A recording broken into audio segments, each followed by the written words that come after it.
इसमें क्या किया उसने, एक को स्टेशनरी रखा, दूसरे को मोशन में रखा। कोई ऐसा कहता है कि नहीं, मैं दोनों को मोशन में रखता हूं। लेकिन जब आप दोनों को मोशन में रखते हो और अगर दोनों कॉइल सेम स्पीड से मोशन में है, सेम स्पीड से दोनों कॉइल मोशन में है, लेकिन उसमें भी दो पार्ट, अगर वो सेम डायरेक्शन में है तो रिलेटिव वेलोसिटी 0 हो जाएगी।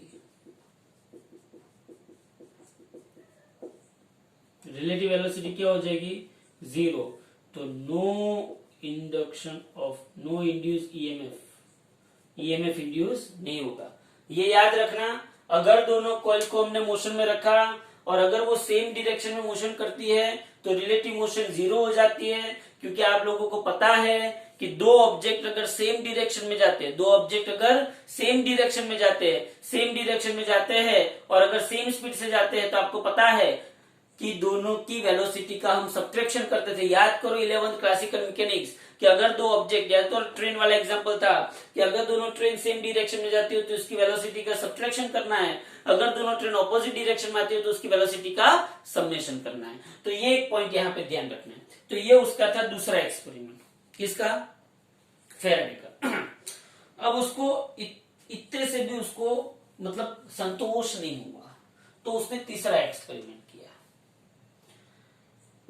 तो यहाँ पे ये वो भाई साहब ने तीसरा एक्सपेरिमेंट किया। अब तीसरे एक्सपेरिमेंट में उसने ली तो दो कॉइल ही, तीसरे एक्सपेरिमेंट में उसने ली तो दो कॉइल, तीसरे एक्सपेरिमेंट में उसने ली तो दोनों कॉइल ही, लेकिन अब उसने क्या किया, कॉइल C1 कॉइल C2 तो है ही, लेकिन अब उसने क्या किया, ये जो एक कॉइल है उसके साथ तो उसने गैल्वेनोमीटर फिक्स ही था, जन्मों जन्मों का बंधन था गैल्वेनोमीटर का उसके साथ, तो वो तो उसने छोड़ा नहीं। दूसरी जो कॉइल है उसके साथ भी उसने बैटरी रखी, जन्मों जन्मों का बंधन था, वो भी उसने छोड़ा नहीं। लेकिन अब उसने एक टेक्निक यूज की। क्या टेक्निक यूज की, ध्यान से समझो।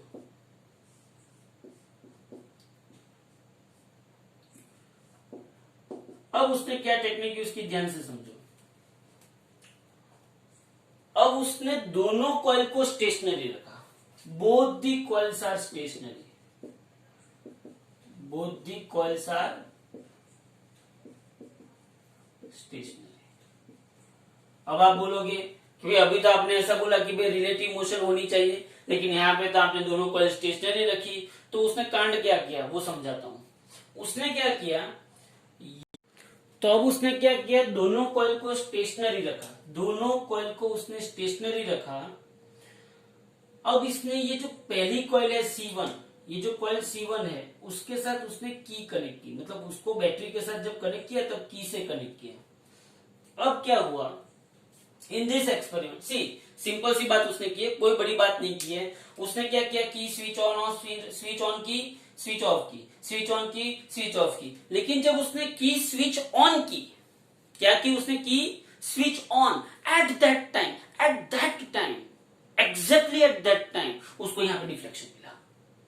यहाँ पे क्या मिला उसको, डिफ्लेक्शन मिला। कब, जब उसने स्विच ऑन की तब, एट दैट टाइम। फिर स्विच ऑन करके ऐसे बैठ गया तो डिफ्लेक्शन वापस निकल गया, 0 हो गया। At the time off switch on, जैसे उसने स्विच ऑन किया तुरंत उसको डिफ्लेक्शन मिला। फिर उसने क्या किया, फिर उसने वापस स्विच ऑफ की तो वापस उसको डिफ्लेक्शन मिला।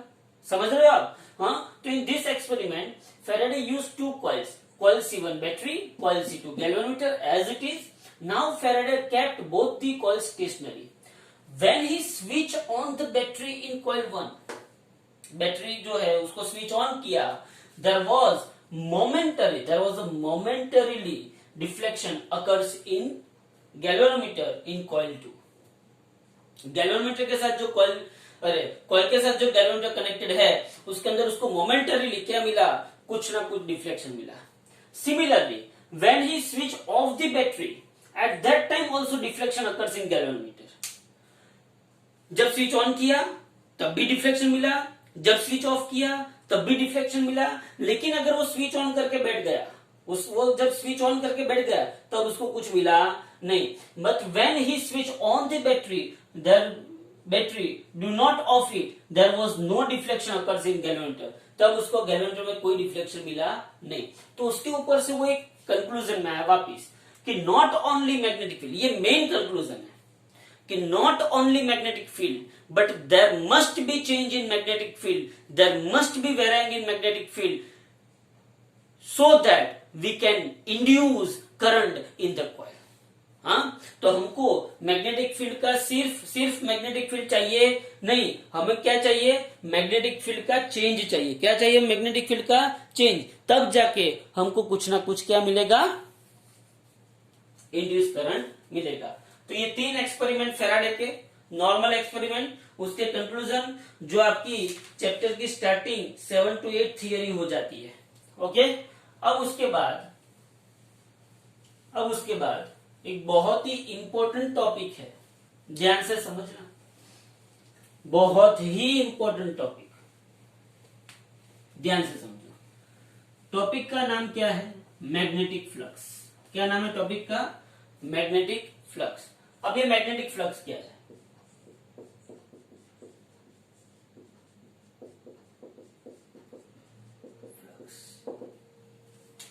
जैसा हमारे पास इलेक्ट्रिक फ्लक्स था, याद आ रहा है, हमारे पास इलेक्ट्रिक फ्लक्स क्या था, इलेक्ट्रिक फ्लक्स फर्स्ट चैप्टर याद करो, इलेक्ट्रिक फ्लक्स हमारे था phi is equal to E dot A, जिसको लिखते थे phi is equal to E A cos theta, था कि नहीं था।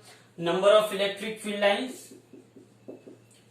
Number of electric field lines passing through a surface perpendicular to the surface, passing perpendicular to the surface, passing perpendicular through the surface is known as electric flux. Similarly यहां पे कौन आता है, magnetic flux.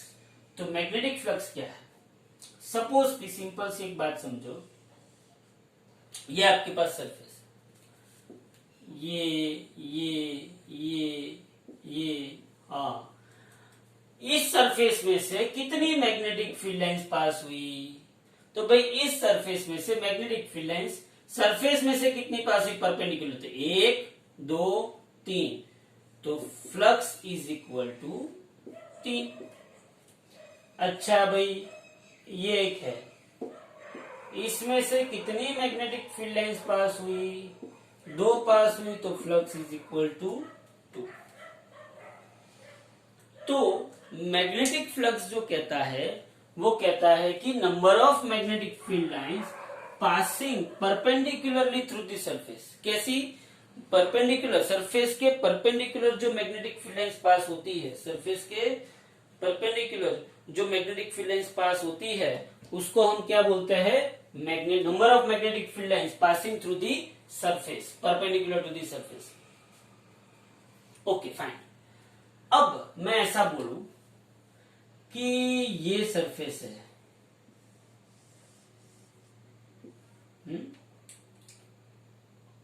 और ये उसका कोई magnetic field line ऐसे पास हुई है, यहां पे उसने क्या बनाया, थीटा। ओके, तो क्या आप फ्लक्स के अंदर सरफेस का एरिया वेक्टर ए तो होगा ही, लेकिन क्या आप बी लोगे कि बी कॉस थीटा लोगे। इस सरफेस के परपेंडिकुलर क्या है, बी है कि बी कॉस थीटा है। इस सरफेस के परपेंडिकुलर क्या है, बी है कि बी कॉस थीटा है।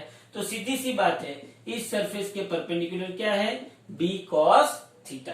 तो इसके ऊपर से फ्लक्स का आपके पास इक्वेशन बना, phi is equal to B A cos theta, और उसके ऊपर से आपको फ्लक्स का इक्वेशन मिला, phi is equal to B dot A. बोलो पता चला कि नहीं चला। हाँ, तो magnetic field lines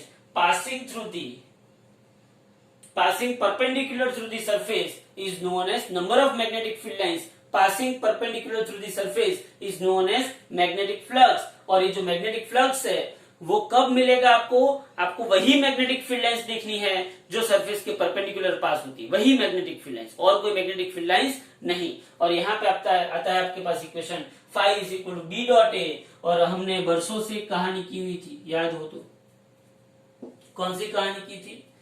phi is equal to B A cos theta, phi is equal to B A cos theta. तो हम लोगों ने बरसों से कहानी की थी, याद करो। सी आपको ये पता है कि area vector always perpendicular to the surface, area vector A is always perpendicular to the surface. यहाँ पे थीटा क्या है? थीटा क्या है? एरिया वेक्टर ए और मैग्नेटिक फील्ड बी के बीच का एंगल।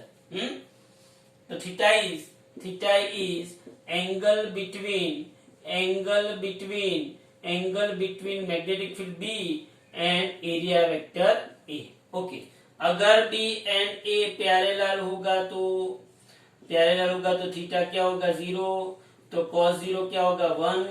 तो फाई इज इक्वल टू बा, फाई इज इक्वल टू बा। याद रखना कब? जब दोनों एक दूसरे के पैरेलल होंगे तब। जब दोनों एक दूसरे के एंटी पैरेलल होंगे तो, अगर दोनों एक दूसरे के एंटी पैरेलल होंगे तो थीटा इज इक्वल टू 180, तो cos 180 इज इक्वल टू -1।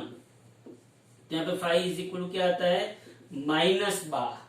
हाँ, मतलब ये मैक्सिमम फ्लक्स पास हुआ, ये मिनिमम फ्लक्स पास हुआ, और जब दोनों एक दूसरे के परपेंडिकुलर होंगे, क्या होंगे? दोनों एक दूसरे के परपेंडिकुलर, तो फाई इज इक्वल टू क्या होगा? बी ए कॉस 90, और cos 90 क्या हो जाएगा? 0। तो यहाँ पे फाई इज इक्वल टू क्या हो जाएगा? 0। मतलब there is no magnetic field line passing through the surface. ध्यान से। दूसरी बात यहाँ पे मुझे आपको समझानी है कि जो मैग्नेटिक फील्ड लाइंस मतलब मैग्नेटिक फ्लक्स है, क्या है ये मैग्नेटिक फ्लक्स, उसका यूनिट क्या होगा? चलो मुझे बताओ मैग्नेटिक फ्लक्स का यूनिट क्या होगा? तो magnetic flux phi is equal to B A cos theta है आपके पास, तो बी का यूनिट टकला है और एरिया का यूनिट मीटर स्क्वायर है।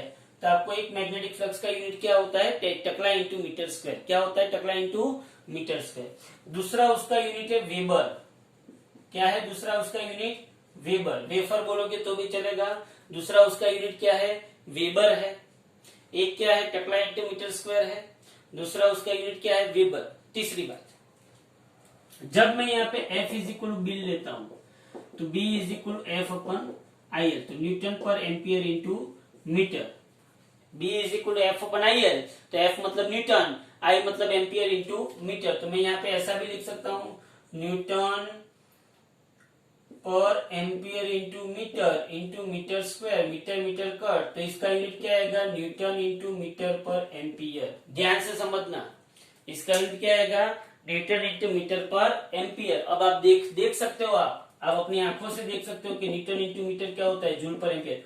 मोस्ट टाइम पे एमसीक्यू में ये कंपलसरी आता है, ध्यान से समझना। ये आपको पता चल गया, पैरेलल, एंटी पैरेलल और परपेंडिकुलर, ये आपको पता चल गया। ध्यान से देखना, बोलो पहले फ्लक्स का, मैग्नेटिक फ्लक्स का पहला यूनिट कौन है?